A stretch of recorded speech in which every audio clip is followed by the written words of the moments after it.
Hello, मैं Shashiwala from government polytechnic Badaun. अपने last video में मैंने प्री ट्रीटमेंट, सरफेस प्रिपरेशन और टाइप्स ऑफ सॉइल्स के बारे में डिस्क्राइब किया था। अब आज मैं नेक्स्ट टॉपिक के बारे में स्टार्ट करने जा रही हूँ, जो कि उसी से रिलेटेड है। तो सबसे पहले जो हमारा पॉइंट था प्री ट्रीटमेंट, नेक्स्ट था हमारा types of soils. Pre treatment में मैंने आपको पहले बताया था हम मैकेनिकली और केमिकली करते हैं। मैकेनिकली और केमिकली हम प्री ट्रीटमेंट करते हैं, और मैकेनिकली और केमिकली प्री ट्रीटमेंट आपका डिपेंड होता है टाइप्स ऑफ सॉइल्स पे। इसके साथ ही ये क्लीनिंग जो आपकी डिपेंड करती है, it is also depends on the types of substrate. तो क्लीनिंग के लिए आपके पास दो मेन पॉइंट्स होने चाहिए टाइप्स ऑफ सॉइल्स, आपको जिसकी नॉलेज होनी चाहिए। First is types of soil and second is types of substrate. तो मैं आपको प्री ट्रीटमेंट बता चुकी हूँ, टाइप्स ऑफ सॉइल बता चुकी हूँ। आज हम बात करेंगे क्लीनिंग की। तो ये क्लीनिंग आपकी कैसी होती है? दो टाइप्स की होती है, मैकेनिकल एंड केमिकल। जब हम मैकेनिकल की बात करते हैं तो मैकेनिकल क्लीनिंग हमारी क्या होती है? जैसे मान लीजिए आपके मिल जितनी भी होती हैं, मिल हो गई आपकी, या फिर आपके जैसे कोई भी मेटल के एलिमेंट्स हो गए या मेटल प्रोडक्ट हो गए, जिस पे आपके बहुत ज़्यादा हैवी अमाउंट में सॉइल्स या फिर कंटामिनेंट्स पार्टिकल डिपॉजिट हो जाते हैं। तो जो हैवी अमाउंट होता है हमारा,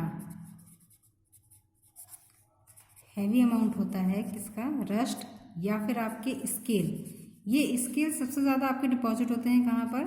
जितनी भी आपकी फैक्ट्रीज वगैरह, मिल वगैरह होती हैं, उनमें डिपॉजिट हो जाते हैं। इसके अलावा जो नॉर्मल ऑयल वगैरह के पार्टिकल्स होते हैं, तो उन्हें रिमूव करने के लिए, या फिर heavy amount of rust and scale, इन्हें रिमूव करने के लिए हम ब्लास्टिंग, ग्राइंडिंग या फिर वायर ब्रशिंग का इस्तेमाल करते हैं। ब्लास्टिंग यानी कि बहुत ज़्यादा हाई इम्पैक्ट से किसी भी चीज़ को तोड़ना, और ग्राइंडिंग में भी हम क्या करते हैं? बहुत ज़्यादा हाई फोर्स से आप किसी भी चीज़ को तोड़ते हैं छोटे छोटे पार्टिकल्स में। और वायर ब्रश में क्या होता है? आपके जो ब्रश होता है जिसपे हमारे वायर अटैच होते हैं मेटल के, उससे हम क्या करते हैं? जो आपकी सरफेस पे रस्ट या फिर जो स्केल यानी कि पपड़ी वगैरह जो जमी होती है, उससे हम क्या करते हैं? स्क्रैप करते हैं। तो जो आपकी मैकेनिकल क्लीनिंग में सबसे ज़्यादा यूज़ की जाती है, तो जो आपके नॉर्मल कंपोनेंट पे जो आपके डिपॉजिट होते हैं कंटामिनेंट्स पार्टिकल, उन्हें हम वायर ब्रश या फिर ग्राइंडिंग के थ्रू रिमूव कर लेते हैं। और ब्लास्टिंग आपकी जब बहुत ज़्यादा हैवी अमाउंट है या फिर थिक लेयर है आपकी स्केल की या रस्ट की, तो उसके लिए हम ब्लास्टिंग यूज़ करते हैं। तो ब्लास्टिंग में मेन क्या होता है हमारा? ब्लास्टिंग में हम सैंड हो गया या फिर आपके ग्रिड पार्टिकल्स, सैंड आप जानते ही हैं, रेत या बालू, और ग्रिड पार्टिकल्स यानी कि जैसे आपके छोटे छोटे कंकड़, पत्थर, इस तरह के जो भी आपके कंपोनेंट्स होते हैं, उसके द्वारा हम क्या करते हैं? ब्लास्टिंग करते हैं। अब ये जो आपकी ब्लास्टिंग है, ये स्केल को, रस्ट को, और इसके अलावा जो आपकी प्रीवियस कोटिंग, यानी कि अगर आपको किसी भी सरफेस पे कोई कोटिंग करनी है, तो उससे सरफेस पे जो पहले की आपकी कोटिंग की गई होगी, उस कोटिंग को रिमूव करने के लिए हम क्या करते हैं? वो कोटिंग काफ़ी हार्ड हो जाती है, तो वो नॉर्मली आपकी वायर ब्रशिंग से रिमूव नहीं होती है, तो उससे हम क्या करते हैं? ब्लास्टिंग के द्वारा रिमूव करते हैं। तो इस तरह के जितने भी आपके जो कंटामिनेंट्स पार्टिकल डिपॉजिट हो जाते हैं सरफेस पे, उन्हें रिमूव करने के लिए हम ब्लास्टिंग का इस्तेमाल करते हैं। तो ब्लास्टिंग में आपने सैंड और ग्रिड का इस्तेमाल किया। इसके साथ ही ये जो ब्लास्टिंग की जाती है, ये आपकी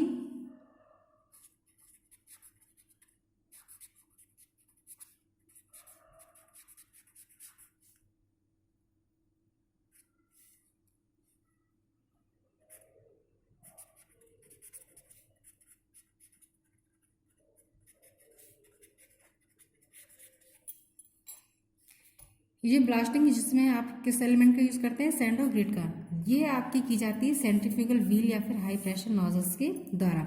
हाई प्रेशर नोजल में आपकी कंप्रेस्ड एयर का यूज़ होता है, जबकि सेंट्रीफ्यूगल व्हील में आप किसका यूज़ करते हैं, सेंट्रीफ्यूगल फोर्स का। तो इसमें क्या होता है, सेंट्रीफ्यूगल फोर्स में आपकी जो सेंट्रीफ्यूगल फोर्स है वो जो व्हील होती है यानी कि जो आपकी डिस्क होती है उसके सेंटर पर ये फोर्स अप्लाई किया जाता है, और ये जो फोर्स अप्लाई किया जाता है, ये जो आपके सैंड और ग्रेट के पार्टिकल्स होते हैं, ये इस सर्कुलर व्हील पे, ये व्हील क्या होती है, जो एक डिस्क की तरह होती है, कंटिन्यू मूव करती रहती है, रोटेट करती है हाई स्पीड से।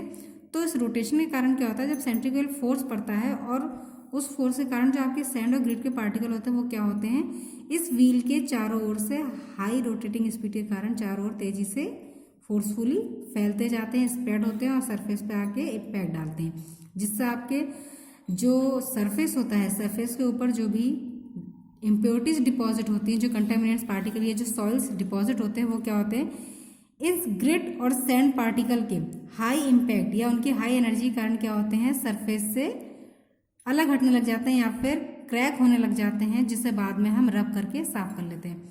जबकि हाई प्रेशर नोजल में क्या होता है, आपका सैंड और ग्रिट के पार्टिकल कंप्रेस्ड एयर की वजह से हाई प्रेशर से नोजल के द्वारा बाहर निकाले जाते हैं, और जैसा कि स्प्रे गन में आपने देखा है कि स्प्रे गन से हम हाई प्रेशर नोजल से कंप्रेस्ड एयर के थ्रू पेंट के पार्टिकल्स को डिलीवर करते हैं सरफेस पे, उसी तरह से यहाँ पर पेंट की जगह हम सैंड और ग्रिट के पार्टिकल्स को सरफेस के ऊपर डिलीवर करते हैं। तो नोजल्स क्या होता है, ये आपके हाई प्रेशर पे इस पे आके गिरते हैं, और जो स्केल वगैरह है या जो रस्ट का अमाउंट है वो क्या होता है, धीरे धीरे क्रैक होने लग जाता है और सरफेस से निकल जाता है। इसके अलावा जो आपका ये ब्लास्टिंग मीडिया यूज़ होता है, यहाँ पर ब्लास्टिंग मीडिया क्या यूज़ होता है कि सैंड और ग्रिट। इसके अलावा जो आपका ब्लास्टिंग मीडिया है वो आपके कुछ नेचुरल मटेरियल्स भी यूज़ किए जाते हैं। नेचुरल मटेरियल जैसे आपका सिलिका हो गया, सैंड मैं आपको पहले बता चुकी हूँ, जर्कन आदि या फिर एटसेट्रा। इसके अलावा कुछ आपके नेचुरल सॉल्स होते हैं, नेचुरल सेल्स होते हैं, जैसे आपका वॉलनट शेल हो गया। ये वॉलनट शेल क्या होता है, इस सेल के जो भी आपका सेल होता है उसे छोटे छोटे पार्ट्स में तोड़ लिया जाता है, और उन पार्ट्स को फिर हाई प्रेशर से सरफेस के ऊपर फेंका जाता है। जब ये पार्ट्स जो आपके छोटे छोटे पार्ट्स में कन्वर्ट हो जाते हैं ग्राइंड होके, तो जब ये आपके सरफेस के ऊपर आके इफेक्ट डालते हैं, तो ये क्या होता है, सेल के जो पार्ट्स होते हैं वो रेगुलर वे में नहीं होते हैं, ये इनरेगुलर वे में होते हैं, यानी कि कुछ छोटे कुछ बड़े। तो वो क्या करते हैं, आपके सरफेस पे जाके टकराते हैं, और शेल्स जो होते हैं वॉलनट के वो कहीं कहीं पे बहुत शार्प एज के होते हैं और कहीं पे नॉर्मल होते हैं। तो शार्प एज क्या होती है, आपकी स्केल और रस्ट से जाके टकराती है और उसे एक तरह से काटती जाती है। तो इस तरह से आप वॉलनट शेल का यूज़ करके भी, यानी कुछ नेचुरल मटेरियल्स का यूज़ करके भी आप ब्लास्टिंग कर सकते हैं। तो ये तो सब कुछ था आपका ब्लास्टिंग के लिए। इसके अलावा नेचुरल मटेरियल में आपके सिलिका, सैंड, जिरकन और कुछ आप बीड्स का भी इस्तेमाल कर सकते हैं, जैसे आप ग्लास बीड्स को यूज़ कर लीजिए या फिर प्लास्टिक की बीड्स को। प्लास्टिक की बीड्स तब जब आपको बहुत लाइट इम्प्योरिटीज़ को रिमूव करना है, और ग्लास बीड्स का भी यूज़ हम तभी करते हैं जब आपको लाइट इम्प्योरिटीज़ को रिमूव करना हो। इसके अलावा आप कुछ मेटल के बीड्स को भी इस्तेमाल कर सकते हैं, जैसे आपका हो गया स्टील या फिर आयरन। तो ये मेटल के बीड्स क्या करते हैं, आपके हैवी इम्प्योरिटीज़ को रिमूव करने के लिए होते हैं, जबकि ग्लास बीड और प्लास्टिक बीड आपके लाइट इम्प्योरिटीज़ को रिमूव करने के लिए यूज़ किए जाते हैं। नेक्स्ट अब आ जाते हैं हम केमिकल क्लीनिंग पे। केमिकल क्लीनिंग की जब बात करते हैं तो केमिकल क्लीनिंग में सबसे पहले हमारी जो टेक्निक आती है वो आती है हैंड वाइप। हैंड वाइप में क्या करते हैं, आप जो भी आपकी सरफेस के ऊपर इम्प्योरिटीज़ है वो इम्प्योरिटीज़ जिस भी सॉल्वेंट के साथ डिज़ोल्व हो सकती है या डिज़ोल्व होने की कैपेसिटी रखती है, तो उसमें हम क्या करते हैं, आप इसमें एक क्लीन क्लॉथ लेते हैं। ये क्लॉथ क्या करते हैं, सॉल्वेंट में पूरी तरह से क्लीन क्लॉथ के ऊपर हम सॉल्वेंट का हाइयर अमाउंट एब्जॉर्ब करवा लेते हैं। तो इससे क्या होता है, जब क्लॉथ के ऊपर आपका सॉल्वेंट का ज़्यादा से ज़्यादा अमाउंट एब्जॉर्ब कर लिया जाता है तो ये एब्जॉर्ब अमाउंट क्या होता है, सरफेस के ऊपर वाइप किया जाता है। वाइप करने से क्या होता है, जो इम्प्योरिटीज ऊपर की होती हैं या फिर ऑयल वगैरह के पार्टिकल होते हैं वो क्या होते हैं, केमिकली सॉल्वेंट के साथ मिक्स हो जाते हैं और फिर क्लॉथ के साथ रब होके बाहर आ जाते हैं। इससे आपकी सरफेस क्या हो जाती है, क्लियर हो जाती है। नेक्स्ट अब हम बात करते हैं केमिकल क्लीनिंग में आपकी आती है इमर्शन क्लीनिंग। मैं यहाँ बता दे रही हूँ, देखिए अगली है आपकी इमर्शन क्लीनिंग। पहली तो हो गई आपकी हैंड वाइप, अगली है आपकी इमर्शन क्लीनिंग। इमर्शन क्लीनिंग में क्या होता है कि अब मान लीजिए आपके सबस्ट्रेट के ऊपर से जो लाइट पार्टिकल्स थे इम्प्योरिटीज के, कंटामिनेंट्स के पार्टिकल, वो तो हैंड वाइप से रिलीज हो जाते हैं। लेकिन अगर कुछ ऐसे पार्टिकल्स हैं या केमिकली पार्टिकल्स हैं जो हैंड वाइप के थ्रू रिमूव नहीं होते हैं तो उन्हें हम क्या करते हैं, आपका एक टब होता है या फिर कोई भी ट्रॉ होती है, इस ट्रॉ में आपका सॉल्वेंट फिल होता है और जिस भी पार्ट से आपको कंटामिनेट्स पार्टिकल या सॉइल्स को रिमूव करना है उससे हम क्या करते हैं, इसके अंदर इमर्स करके रख देते हैं। अब ये जो आपका पूरा सिस्टम होता है ये स्टील भी हो सकता है, यानी कि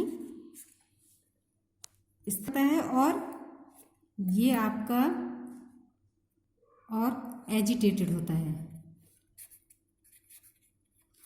स्टील में तो आपका स्थायी मैं आपको बता चुकी हूँ, और एजिटेटेड में अगर मान लीजिए ये इम्प्योरिटीज रिमूव नहीं होती इमर्शन के बाद तो हम स्टील की जगह एजिटेशन सिस्टम का यूज़ करते हैं, जिससे क्या होता है, जो सॉल्वेंट है वो कंटिन्यू रोटेट होता रहेगा मैकेनिकली स्टीरर के द्वारा या एजिटेटर के द्वारा, और उससे क्या होगा, सॉल्वेंट कंटिन्यू इसके ऊपर एक इफेक्ट डालता रहेगा इम्प्योरिटीज़ के ऊपर, जिससे इम्प्योरिटीज़ क्या होंगी, सबस्ट्रेट से रिमूव होना शुरू हो जाती हैं। तो आप स्टील या फिर एजिटेटर किसी भी सिस्टम का यूज़ करके इमर्शन क्लीनिंग कर सकते हैं। नेक्स्ट इसमें आपकी जो क्लीनिंग आती है वो है एल्कलाइन, और अगली है आपकी एसिडिक। ये दोनों ही क्लीनिंग में आपको टाइप्स ऑफ सॉइल जब बता रही थी तो उसमें बता चुकी हूँ कि एल्कलाइन क्लीनिंग में हम क्या करते हैं, जैसे आपके रस्ट इनहिबिटर्स हो गए या फिर आपके वैक्सी टाइप मटेरियल हो गए या पॉलीमर्स हो गए, इस तरह के जितने भी आपकी इम्प्योरिटीज होती हैं उन्हें हम एल्कलाइन मटेरियल से रिमूव करते हैं, जैसा हो गया आपका NaOH या फिर KOH।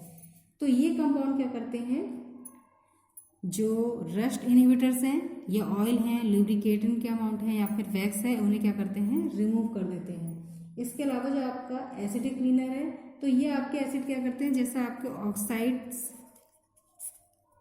इम्प्योरिटीज हैं तो इन्हें रिमूव करने के लिए हम, या फिर जो आपके डर्ट है या डस्ट पार्टिकल हैं, तो ऑक्साइड्स, डर्ट या डस्ट को रिमूव करने के लिए हम एसिडिक पार्टिकल्स का या फिर एसिडिक केमिकल क्लीनिंग का हम इस्तेमाल करते हैं। तो ये तो होगा आपके एल्कलाइन, और ऑक्साइड्स में आपके जैसे HCl है या फिर H2S के कंपाउंड्स को हम इसमें ले सकते हैं।